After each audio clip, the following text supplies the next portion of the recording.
Hello दोस्तों, कैसे हैं आप लोग।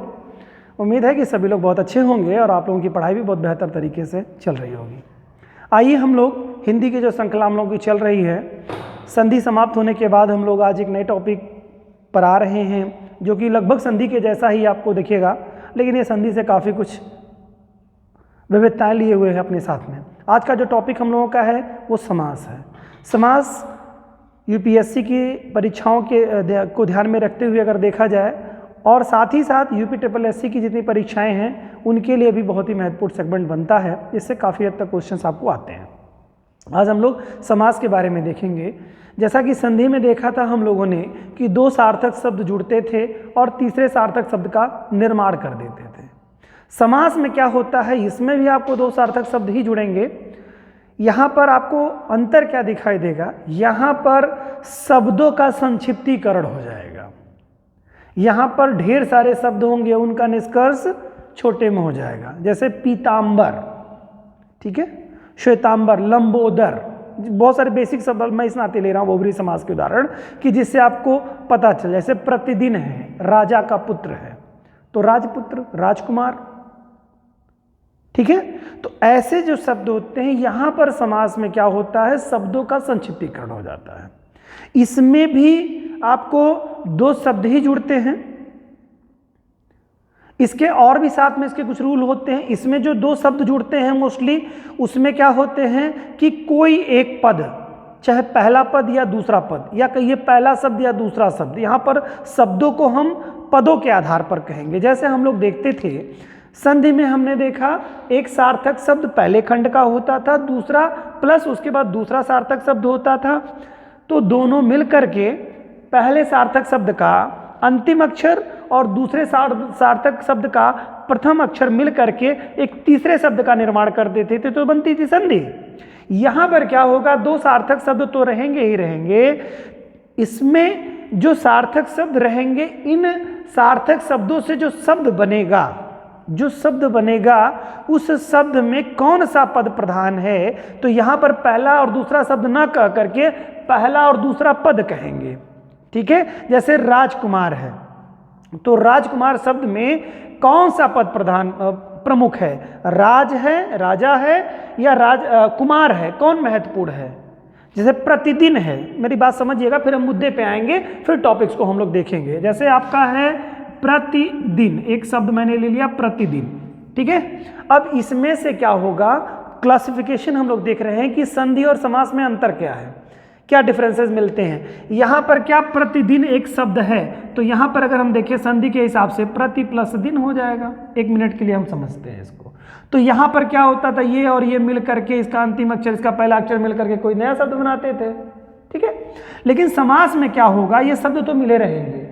इसमें होगा क्या कि जो शब्द है जैसे प्रतिदिन, तो इसमें कौन सा शब्द यानी कि प्रति या दिन में से कौन महत्वपूर्ण है, किसके कारण से यह स्पेशल शब्द बन गया, इसकी विशेषता बन गई है। तो वहां पर पहला और दूसरा शब्द ना कह करके इसे जैसे कहा जाता था, ये शब्द होते थे, कौन सा पहला शब्द होता था, ये दूसरा शब्द होता था। संधि में, समास में होगा ये साथ में जुड़े रहेंगे प्रतिदिन में, तो ये पहला वाला हिस्सा इसे कहेंगे प्रथम पद, ठीक है, इसे प्रथम पद कहेंगे, और दिन को क्या कहेंगे, द्वितीय पद।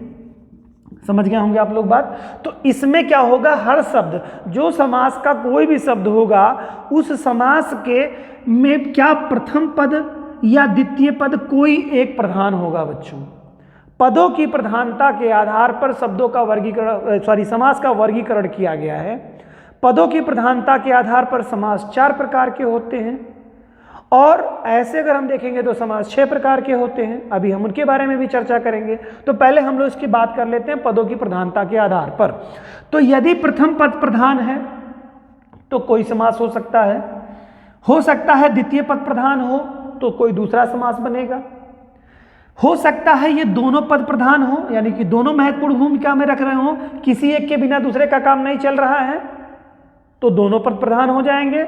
और कभी कभी क्या होगा कि ये दोनों पद ही गौण रहेंगे, बल्कि तीसरे पद की प्रधानता रहेगी वहां पर, तो ये बहुब्रीहि समास के अंतर्गत आपका आ जाएगा। जैसे लंबोदर है, ठीक है, पीताम्बर है, श्वेतांबर है, दिगंबर है, ऐसे बहुत सारे शब्द आते हैं, चंद्रमौली है, तमाम सारे शब्द। अभी हम लोग चर्चा करेंगे उस पर। अभी हम लोग बात कर रहे थे क्या, पदों की प्रधानता के आधार पर कि या तो पहला पद प्रधान होगा, या तो द्वितीय पद प्रधान होगा, या तो दोनों पद प्रधान होंगे, या तो कोई तृतीय पद प्रधान होगा। तो इस तरह से 4 तरह के पद प्रधानता के आधार पर समास 4 प्रकार के होते हैं। वैसे मूल रूप से देखा जाए तो समास कितने प्रकार के होते हैं, 6 प्रकार के होते हैं। ठीक है, समझ गए होंगे बात को आप लोग। तो आइए देखते हैं समासों को और पदों की प्रधानता के आधार पर भी उसका क्लासिफिकेशन करते हैं और फिर उसके अंदर की गूढ़ता को तो समझने का प्रयास करते हैं। आइए देखते हैं समास को कि समास कितने प्रकार के होते हैं।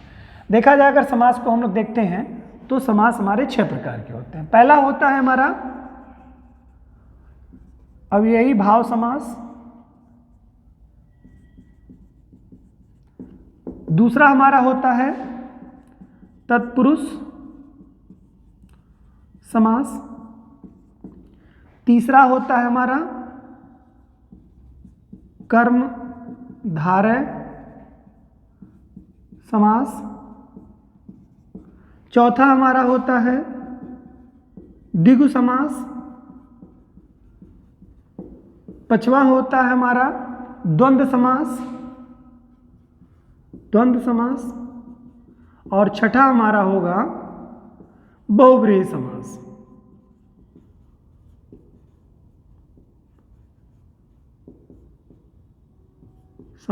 ठीक है, बहुब्रीहि समास। ठीक है, ये हमारे 6 प्रकार के हमारे समास हो गए। ठीक है, अब देखिए इसमें क्या है। मैंने जैसा कि आपको बताया पदों की प्रधानता के आधार पर समास के जो क्लासिफिकेशन किए गए हैं वो कितने प्रकार से किए गए हैं, 4 प्रकार से।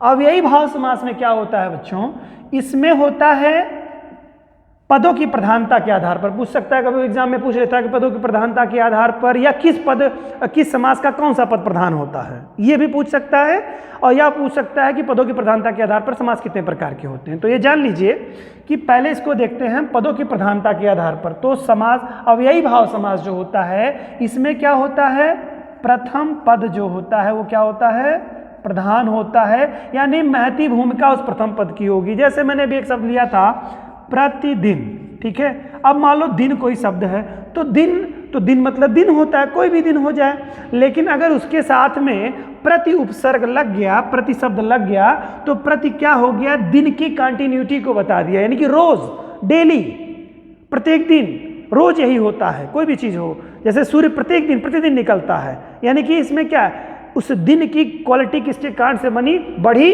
इस प्रति के कारण से। तो प्रति क्या हो गया, इंपॉर्टेंट फैक्ट हो गया, यानी कि इसमें कौन सा समास हो गया, पहला पद प्रधान इसमें हो रहा है, पहले पद के कारण उसकी विशेषता बढ़ रही है। दिन की विशेषता पहले शब्द के कारण से, उसमें जो पहला पद जुड़ा हुआ है उसके कारण बढ़ रही है, इस नाते यह अव्ययी भाव समास होगा। इस तरह से यदि आप समझने की कोशिश करेंगे तो काफ़ी हद तक आपको समास के बेसिक रूल्स को समझने में आसानी हो जाएगी। बीच में आपको कुछ गूढ़ता भी मिलेगी, कहीं कहीं आपको पहचानने में दिक्कत होगी, तो उसके लिए हम लोग आगे बताएंगे कि कैसे क्या करना है आपको। ठीक है, तो प्रतिदिन में जैसे शब्द लगा, दिन की जो पहला शब्द पूरे शब्द की विशेषता व्यक्त कर रहा हो, वहां पर क्या हो जाएगा, अव्ययी भाव समास, इसमें प्रथम पद प्रधान होगा। ठीक है, द्वितीय पद गौड़ की भूमिका में रहेगा। लेकिन इसके अलावा तत्पुरुष समास, कर्मधारय समास और द्विगु समास, ये जो आपके लगातार 3 समास हैं यहाँ पर, इन समासों में क्या होता है, द्वितीय पद प्रधान होता है बच्चों, द्वितीय पद प्रधान होगा। ठीक है, यानी कि इसमें से एग्जांपल्स भी अभी हम लोग लेंगे, इसमें क्या होगा, द्वितीय पद प्रधानता होगी। ठीक, यानी कि कोई शब्द होगा उसमें द्वितीय पद की प्रधानता दिखेगी। इसके बाद अगर हम देखें पद, अभी हम लोग देख रहे हैं कि समास के जो इसके पदों की प्रधानता के आधार पर कौन कौन समास किसके श्रेणी में आते हैं। तो यानी कि अगर कहा जाए द्वितीय पद प्रधानता के आधार पर कौन कौन से समास आएंगे, तो आपका तत्पुरुष समास हो जाएगा, द्विगु समास हो जाएगा और कर्मधारय समास हो जाएगा। ठीक है, ये 3 समास जो हैं इनमें द्वितीय पद प्रधान होता है। ठीक है, यानी द्वितीय पद मतलब बाद वाला पद आपका, ये वाला पद आपका इंपॉर्टेंट यहाँ पे हो जाएगा, उसके कारण से विशेषता बनेगी। इसी तरह से अगर द्वंद्व समास देखते हैं तो द्वंद्व समास में क्या होता है, द्वंद्व का मतलब समझते ही हैं कि संघर्ष, यानी कि दोनों शब्द संघर्ष कर रहे होंगे और ये जस्टिफाई कर पाना मुश्किल होगा कि कौन सा पद ज्यादा महत्वपूर्ण है, मतलब कौन किसके कारण से। दिन रात, तो क्या महत्वपूर्ण है, दिन महत्वपूर्ण की रात महत्वपूर्ण, माता पिता, भाई बहन, कोई ऐसे शब्द है, इनमें आप कैसे जस्टिफाई कर पाएंगे कौन इंपॉर्टेंट है कौन नॉन इंपॉर्टेंट है। तो ये शब्द द्वंद्व की स्थिति में रहते हैं, दोनों एक दूसरे के मतलब दोनों पदों की प्रधानता रहती है इसमें। तो यहाँ में कह सकते हैं आप दोनों पद प्रधान होते हैं, दोनों पदों की प्रधानता रहती है, कि प्रधानता होती है। ठीक है, ये हो गए आपके कौन सा समास हो गया? द्वंद्व समास। बहुब्रीहि समास में क्या होता है? इसमें दोनों पदों में से कोई पद प्रधान नहीं होता, दोनों पद गौड़ रहते हैं, इसमें कोई तीसरा पद प्रधान रहता है। ठीक है, जैसे लंबोदर एक शब्द हम लोगों ने लिया, बार बार देखते हैं हम लोग। चंद्रमौली है, ठीक है, इसमें क्या होता है कि चंद्रमा सिर पे धारण किए हुए है। लंबोदर है, गजानन है, तमाम सारे जो ये क्या हम इंडिकेट करते हैं किसी तीसरे को। यहाँ पर दोनों पदों की प्रधानता नहीं रहती है, यहाँ पर तीसरे पद की प्रधानता आ जाती है। ठीक है, तो क्या होता है? तृतीय पद प्रधान रहता है इसमें, कहिए तृतीय पद की प्रधानता रहती है।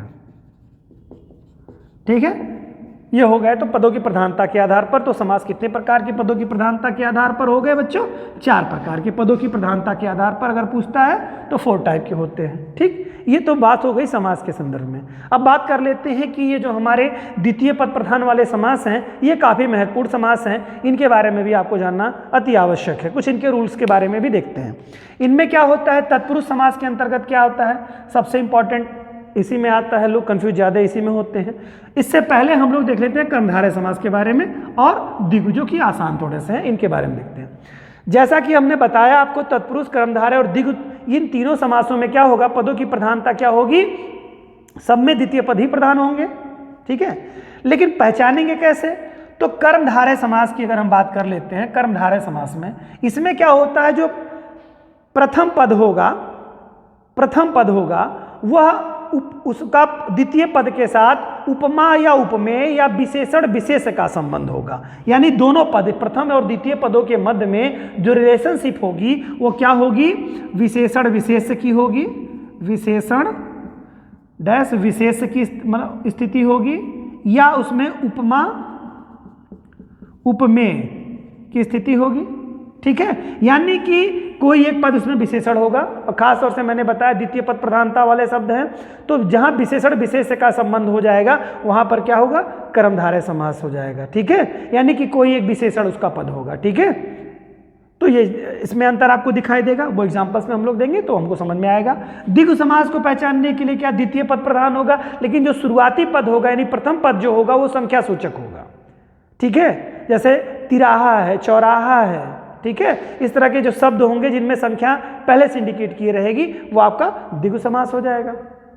तो जो संख्या के साथ, जिसका पहला पद जो है संख्या हो, संख्या सूचक हो, और द्वितीय पद प्रधान हो, पहला पद संख्या सूचक हो और द्वितीय पद प्रधान हो, कौन सा हो जाएगा? द्विगु समास हो जाएगा। और अगर जिसका प्रथम पद जो है विशेषण के रूप में है या विशेषण के रूप में है या उपमेय या उपमान के रूप में रिलेशनशिप बन रहा है उनके शब्दों का, तो वो क्या हो जाएंगे? आपके कर्मधारय समास हो जाएंगे। ठीक है, इसी तरह से आप तत्पुरुष समास के बारे में देखिए, जो कि सबसे महत्वपूर्ण समास के श्रेणी में आता है। मोस्टली लोगों को दिक्कत यही से होती है। तत्पुरुष समास के अंतर्गत क्या होता है बच्चों? तत्पुरुष समास में आपने कारक चिन्हों के बारे में पढ़ा होगा। कारक चिन्ह जो आपके होते हैं 8 प्रकार के, उन कारक चिन्हों के आधार पर ही समास में डिफरेंसेस किए जाते हैं, बनाए जाते हैं। तो यहाँ पर जो मेल रूप से आपको देखना होगा कि जब आप किसी शब्द को तोड़ेंगे, ठीक है, किसी शब्द को तोड़ेंगे तो आपको वहाँ पर कारक चिन्ह मिलेंगे। अब कारक चिन्ह क्या होता है? जैसे कर्ता का कारक चिन्ह क्या होता है? कर्ता ने, कर्म को, कर्म अगर कारक का चिन्ह है को हो जाएगा, करण से। ठीक है, तो इस तरह से संप्रदान के लिए, अपादान से, संबंध में जो है आपका काके की रारेरी होगा। ठीक है, संबोधन में हाई है, और अधिकरण में और पर का रिलेशनशिप आप उसमें बन जाएगा आपका। ठीक है, ये कारक चिन्ह अगर तोड़ करके किसी समास को तोड़ते हैं, कारक चिन्ह अगर उसमें मिलते हैं तो वो कौन सा समास हो जाएगा? तत्पुरुष समास का बेसिक रूल ये है। यानी कि वो तो एक बेसिक पहचान है, यानी कारक चिन्ह अगर मिल रहे हैं तो वो हमेशा कौन सा समास होगा? तत्पुरुष समास हो जाएगा। समझ में आ गई होगी बात। और बाकी समासों में अगर आप तोड़ेंगे तो कारक चिन्ह उसमें नहीं दिखाई देंगे आपको। ठीक है, इस समास में आपको कारक चिन्ह दिखाई देगा। इसके अलावा बहुत सारे जो है इसमें और भी चीज़ें हैं जो कि आपको समास को जानना इसमें जरूरी है। जैसे नव्य समास होता है। नव्य समास का मतलब क्या होता है कि वे समास, जिन समासों का जो अशब्द है, जैसे असत्य है, ठीक है, असभ्य है, कोई शब्द है इस तरह का, असत्य असभ्य, तो यहां पर क्या मतलब हुआ, जो सभ्य ना हो, असभ्य मतलब जो सभ्य ना हो। तो जब कहीं पर जैसे असत्य है तो असत्य क्या मतलब, सत्य को अ जो है वो नहीं के सेंस में दे रहा है, यानी कि जो नहीं हो सत्य वो असत्य हो गया, असभ्य हो गया, जो सभ्य ना हो, यानी आ जब ना का साउंड दे यानी नहीं का साउंड दे तो वह कौन सा समास हो जाएगा, नव्य समास हो जाएगा। ठीक है, तो ये चीज आपका इसके अंतर्गत ही आए, किस समास के अंतर्गत आ जाएगा, वो तत्पुरुष समास के अंतर्गत आ जाएगा। इसी के तरह से अलुक तत्पुरुष समास होता है, अलुक ये आपका नव्य था, और अलुक तत्पुरुष समास है अलुक। अलुक मतलब क्या होता है, इसमें लुका होगा छुपा होगा, क्या होगा लुका, क्या होगा छुपा, जो प्रथम पद होगा उसके अंत में कारक चिन्ह छुपा होगा। ठीक है, जो प्रथम पद होगा उसमें कारक चिन्ह छुपा होगा। ये सब एक्सरसाइज हम लोग करेंगे तो वहां और डिटेल में करेंगे, अभी यहां पर सिर्फ इतना समझिए, प्रथम पद जो होगा उसमें कारक चिन्ह छुपा होगा। जैसे कि एक शब्द ले लीजिए मृत्युंजय, तो मृत्युंजय में क्या मृत्यु है और मृत्यु, तो इसको अगर विच्छेद करेंगे तो मृत्युम, आधा माँ की साउंड आ जाएगी, हलंत लगा हुआ है, कंप्लीट माँ लिख सकते हैं, आधा माँ लिख सकते हैं। मृत्युंजय में माँ के पहले वाले जो शब्द होगा उसमें कारक चिन्ह माँ वो छुपा हुआ है। ठीक है, इसी तरह से बहुत सारे उदाहरण आपको मिलेंगे। तो जिसमें क्या हो, पहले वाले शब्द में कारक चिन्ह लगा हुआ हो, कौन सा समास हो जाएगा, अलुक समास के अंतर्गत आ जाएगा। ठीक है, अब उसके बाद में उपपद, उपपद उपपद समास हो, तत्पुरुष समास होता है, उपपद तत्पुरुष समास। ठीक है, ये तीसरा आपका है, इसमें ये सब जानना बहुत ही जरूरी आपके लिए है। उपपद में क्या होता है, दूसरा जो पद होगा, यहां पर देखिए इन सब समासों में क्या हो रहा है, द्वितीय पद प्रधान होगा, ये आपको मालूम है। तो जो द्वितीय पद आपका बच्चों होगा उपपद, उपपद का मतलब दूसरा वाला जो पद होगा, उस पद की खासियत ये होगी कि अपनी कोई विशेषता नहीं लिए रहेगा, वो डिपेंडेंट रहेगा क्या, पहले वाले पद पे ही रहेगा, लेकिन उसके कारण से ही मतलब ये चीजें बनती रहेंगी। जैसे स्वर्णकार है, ठीक है, तो स्वर्णकार का मतलब क्या हो गया, स्वर्ण हो गया एक शब्द, स्वर्णकार एक शब्द मैं ले रहा हूं, स्वर्णकार। स्वर्णकार में अगर देखेंगे, सॉरी, स्वर्णकार में अगर आप देखेंगे तो ये कार जो शब्द है, कार शब्द जो आपका है, ये क्या करता है, इसमें कार का अगर शब्द है तो अपने आप में कोई सार्थक स्थिति नहीं लिए हुए है, तो इस कारण से ऐसा होता है, जो उपपद वाले पद होते हैं ये उपपद का एक सहायक पद का कार्य कर रहा है, लेकिन स्वर्ण में कार लगने के कारण से ही ये तीसरे भाव को एक तरह से इंडिकेट कर दे रहा है, यानी कि स्वर्ण अगर देखा जाए तो सोना होता है, इस कार जो शब्द है अपने आप में कोई बहुत सार्थक शब्द नहीं होते हुए भी या उपपद होते हुए भी, मतलब मेन पद नहीं है, जब तक किसी में लगेगा नहीं तब तक किसी की विशेषता बदलेगी नहीं। जैसे स्वर्ण है, कार शब्द लगा उसमें, इस कार के नाते ही स्वर्णकार बन गया, ये विशेषता आ गई, लेकिन ये कार जो है वो ये उपपद है। ठीक है, तो ये उपपद तत्पुरुष समास के अंतर्गत आ जाएगा। ठीक है, इसके अलावा आप लोगों को अगला आपका है, चौथा है ये लुप्त पद कारक है, लुप्त पद, लुप्त पद, लुप्त पद तत्पुरुष समास। लुप्त पद तत्पुरुष समास में क्या होता है बच्चों, लुप्त पद में क्या होता है कि यहां पर कोई कारक चिन्ह या कोई शब्द नहीं, यहां पर पूरा पूरा पद ही लुप्त हो जाएगा। इसमें क्या हो जाएगा, पूरे पद ही लुप्त हो जाएंगे। तो जो पद लुप्त हो जाएंगे तो उस स्थिति में आपको ये चीजें आपको देखने को मिलेंगी, और ये चीजें आपकी हैं तत्पुरुष लुप्त पदों में। जैसे देखेंगे एक शब्द ले लेते हैं हम लोग, जैसे तुलादान, तो तुलादान का क्या मतलब हुआ, अगर इसका हम लोग डिटेल करेंगे तो तुला के बराबर किया गया उनके दान, बराबर तुलादान। तो इसमें क्या, तुला के बराबर यानी पूरे वजन के बराबर किया गया जो दान होता है वह तुलादान कहलाता है। तो इसमें पूरा पूरा पद ही साइलेंट हो जा रहा है, गायब हो जा रहा है यहाँ पर, तो ये लुप्त पद के अंतर्गत आएगा। तो उम्मीद है समझ में आया होगा। नव्य समास तत्पुरुष समास किसके अंतर्गत आता है, पूछ लेता है ऐसे, ये नव्य समास कैसा है, तो तत्पुरुष समास है, या इसमें किस पद की प्रधानता रहेगी, तो द्वितीय पद की प्रधानता। उसी तरह से अलुक तत्पुरुष समास के अंतर्गत किसके द्वितीय पद की प्रधानता होगी। ठीक है, और इसी तरह से उपपद तत्पुरुष समास और लुप्त पद तत्पुरुष समास, उम्मीद है आप समझ गए होंगे उसको। तो ये तो कुछ थे आपके समास के संदर्भ में। उम्मीद है कि अब किसी समास में कौन सा पद प्रधान होता है इसके आधार पर आपको कोई कंफ्यूजन नहीं होगा, कोई दिक्कत नहीं हो रही होगी। आप भली भांति समझ चुके होंगे कि अव्ययी भाव, तत्पुरुष समास, कर्मधारय समास, द्विगु समास, द्वंद्व समास और बहुब्रीहि समास क्या होते हैं, और उनमें पदों की प्रधानता के आधार पर कैसे कैसे क्या काम किया जाता है। ये तो समास के बेसिक रूल्स थे। अब इसके साथ कुछ जो गूढ़ता इसकी हैं, जैसे अभी हम लोग जब डिटेल करेंगे तो इसमें क्या होता है कि हमेशा अव्ययी भाव समास में क्या होता है, पहला पद जो होता है वो क्या होता है, उपसर्ग रहता है। पहला पद उपसर्ग रहेगा, ठीक है, पहला पद उपसर्ग रहेगा और या कहिए अव्यय रहेगा, या कहिए उपसर्ग ही अव्यय के रूप में रहेगा। अव्यय का मतलब क्या होता है ये आपको पता होगा, मैंने बताया है उन शब्दों का कि जिसका उससे छोटा सार्थक खंड ना हो सके, वो आपका अव्यय कहलाते हैं, मतलब उससे ज्यादा छीड़ ना हो सकते, जिसका व्यय ना हो सके। अब व्यय ना हो सके, यहाँ शब्द की बात हो रही, किसी शब्द का उससे कम व्यय ना हो सके, उससे कम व्यय करने पर वो निरर्थक हो जाए, बिल्कुल खत्म हो जाए, उसका अस्तित्व ही समाप्त हो जाए, तो वो वहां तक की स्थिति जिस शब्द की होती है वो अव्यय होता है, ठीक है। तो यहां पर अव्यय जुड़ा होता है। अव्ययी भाव समास में क्या होता है, जैसा कि नाम से ही स्पष्ट है, अव्ययी भाव समास, जिसका उससे ज्यादा व्यय ना हो सके, जैसे प्रतिदिन में प्रति से ज्यादा कुछ व्यय नहीं किया जा सकता है, ठीक है। तो इसमें से जो आपका शब्द है, या तो कहिए इसको उपसर्ग, या तो कहिए अव्यय के द्वारा बने हुए जो शब्द होते हैं, और अव्यय हमेशा उपसर्ग के रूप में यूज होता है, ठीक है।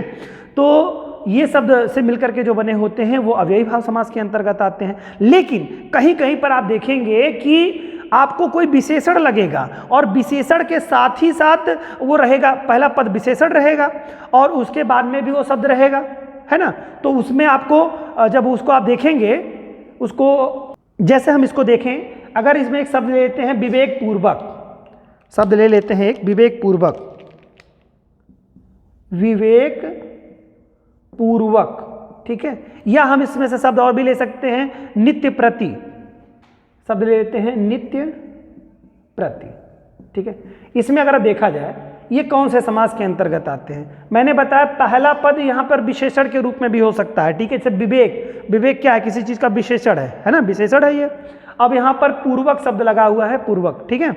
तो यहां पर क्या हो गया, अब आप पूछेंगे कौन सा समास है ये साहब, ये तो देखने में आप कह सकते हैं विवेक पूर्व, यानी विवेक के साथ जो कार्य किया जा रहा हो, तो यानी विवेक विशेषण है, तो आप इसको कहना चाहें कि एक कर्मधारय समास में जाएगा। नहीं, यहां पर क्या है, विवेक आपका है एक विशेषण है, लेकिन उसके बाद अगर देखेंगे जो दूसरा सार्थक शब्द है पूर्वक है, ठीक है। पूर्वक शब्द है यानी कि विवेक की विशेषता कर दे रहा है ना, विवेक पूर्वक यानी दिमाग के साथ। तो यहां पर क्या हो जाता है, विवेक पे अगर लग जा रहा है, यहां द्वितीय पद प्रधान हो रहा है, पहला पद, सॉरी यहां पर देखेंगे कि यहां पर द्वितीय पद नहीं है, तो अव्ययी भाव समास के अंतर्गत आ रहा है, तो द्वितीय पद में नहीं है, विवेक के साथ। विवेक मतलब कोई पूर्वक है तो किसका, विवेक पूर्वक है।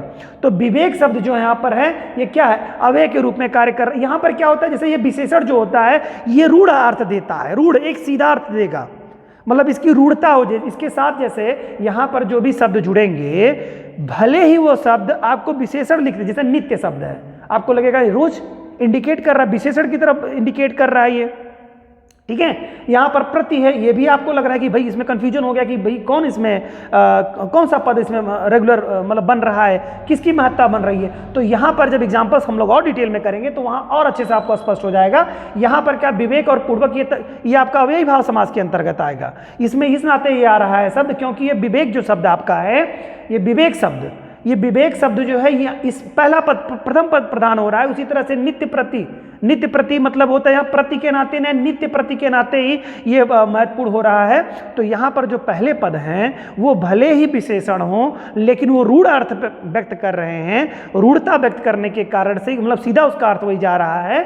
तो इस कारण से ये यहाँ पर आपका अव्ययी भाव समास के अंतर्गत ही आएगा। इसी तरह से और भी बहुत सारे समास हैं जहां पर आपको कुछ और चीज़ें जानने को मिलेंगी। उन सारी चीज़ों के बारे में चर्चा करेंगे जब हम लोग एक्सरसाइज करेंगे। अगला वीडियो जो हम लोगों का होगा इस पर एक्सरसाइज पे होगा, और जो कि आपको सारे कन्फ्यूजन जो थोड़े बहुत रहे होंगे, उम्मीद है कि इसी बात से ही आप काफ़ी हद तक समझ चुके होंगे, क्योंकि समास बहुत आसान टॉपिक्स में से आता है, लेकिन फिर भी बहुत सारे लोगों से कुछ ना कुछ गलतियां हो जाती हैं। उम्मीद करता हूं ये वीडियो देखने के बाद में काफ़ी आप उसकी सहजता महसूस हो रही होगी आपको, और बाकी जो थोड़ी बहुत कमियाँ आपकी हैं वो हम लोग एक्सरसाइज जब करेंगे तो वो हम लोगों के सॉल्व हो जाएंगे। आप लोग इसी तरह से अपना प्यार और अपना साथ बनाए रखिए चैनल के साथ में। आप लोगों का साथ ही हम लोगों को मोटिवेट करता है, जैसे कि हम लोग और अच्छे से आप लोगों के लिए अच्छे वीडियो उपलब्ध करा पाएँ। आप लोग अगर कोई सुविधा है, कोई दिक्कत है, तो आप अपने कमेंट बॉक्स में हमको लिख करके बता सकते हैं। और आप लोग अपना प्यार ऐसे ही बनाए रखिए, चैनल को देखिए, अपने दोस्तों को भी बताइए, सब्सक्राइब कराइए, अपने लोगों को दूर तक इसको प्रसारित करिए, जिससे कि लोग इससे जुड़े और हम लोग भी प्रोत्साहित होकर के और अच्छा चैनल आप चैनल पे और अच्छे वीडियोस दे करके आप लोगों की जो सफलता के मार्ग में जो भी हम लोग सहयोग कर सकते हैं वो हम लोग कर रहे हैं, और जिससे कि हम लोग मोटिवेट होकर के हमारी टीम काम करे। आप लोग चैनल पर इतना टाइम देते हैं, समय देते हैं, इतना प्यार करते हैं हम लोगों से, इसके लिए बहुत बहुत धन्यवाद आप लोगों को।